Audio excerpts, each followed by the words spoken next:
that'd be so. Go ahead, start. All right, BoxingScene.com here with Tony Harrison, man. Congratulations on a great victory. Like I just told you, it looked like you made it look easy in there. I mean, like I said, man, it's hard for somebody to beat me that ain't got the skill set or the skill level as me. So, you know what I mean? Like, he was a tough guy, man, but tough ain't gonna never beat me. You know, we saw him in there with Fundora, and let's just say Fundora didn't beat him like that. Yeah, I mean, he a tough guy, man. The guy's super fucking tough. He get all my credit, man. I swear to God, next time I fight an Orthodox, he will be in my camp for spawn. And awkward, the way he was throwing his punches, he had a little bit like Maidana in him. Yeah, no, for sure. He was but like I think the skill set just made him what word am I looking for? Like it made him desperate. Like he was throwing desperate shots. You know what I'm saying? But I seen him all day from a mile away. And from the betting odds, I was surprised he was actually a small favorite in this fight. Did you know that? I don't know. Or no, I looked at it all day. I was 3-1 underdog. But like I said, every time I'm an underdog, we kill the bank. We break the bank. Detroit break the bank. So that's highway rivalry. We robbed that motherfucker. You said before the fight you won all the big fights at 154. You took care of business. After you take a nice break, what do you want to do next? I leave that to Al Heyman, man. Like for me, man, I just want to maximize the time I got. I'm 31. I'm Uncle T right now. I'm 31, and I want to maximize the amount of money I can make fighting the best fights I can fight. Are you going to be ringside for Charlo Castaño too?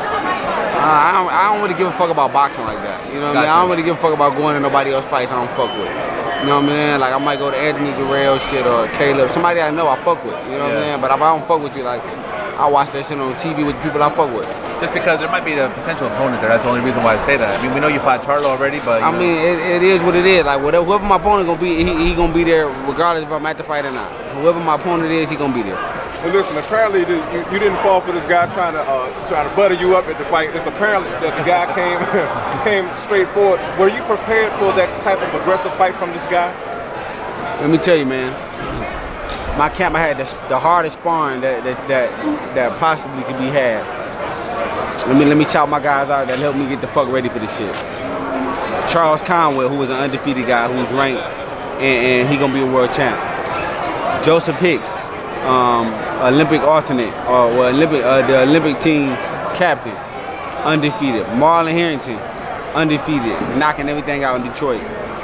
And Isaiah Steen, who also was from Soul City. So all my guys, man, them guys, man, they pushed me to the fucking max, man. And if it wasn't for the preparation I had and the hard sparring I had, I wouldn't have made that look so easy. So you didn't have to make any in-game adjustments according to his aggressiveness, so to speak. Like, you know, the guy came forward, kept coming forward. He didn't appear to phase you at all. You got some great shots on him. He got a few on you. Overall, it was an impressive fight by you, man. And congratulations, but thank you. Again, you didn't let him butter you up too much.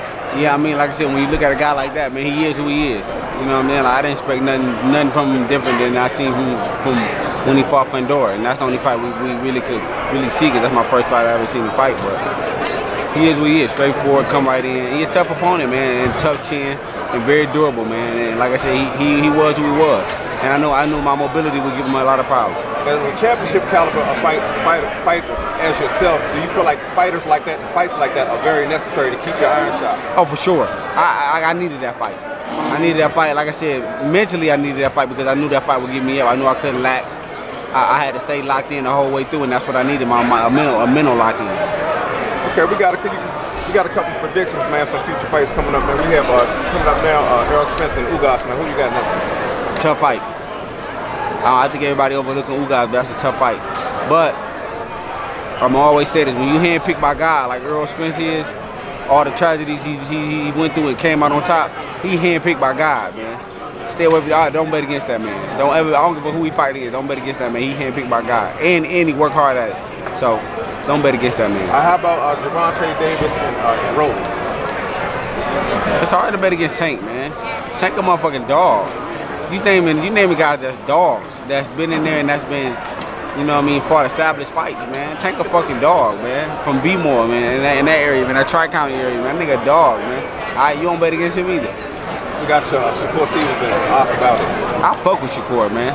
That motherfucker, when you talk about sweet science, that motherfucker, he may not be the prettiest, he may not be the flashiest, but that motherfucker, man, is top-notch, untouchable. Skillful and untouchable. I'll fuck with that kid. Don't bet against him either, especially against Valdez.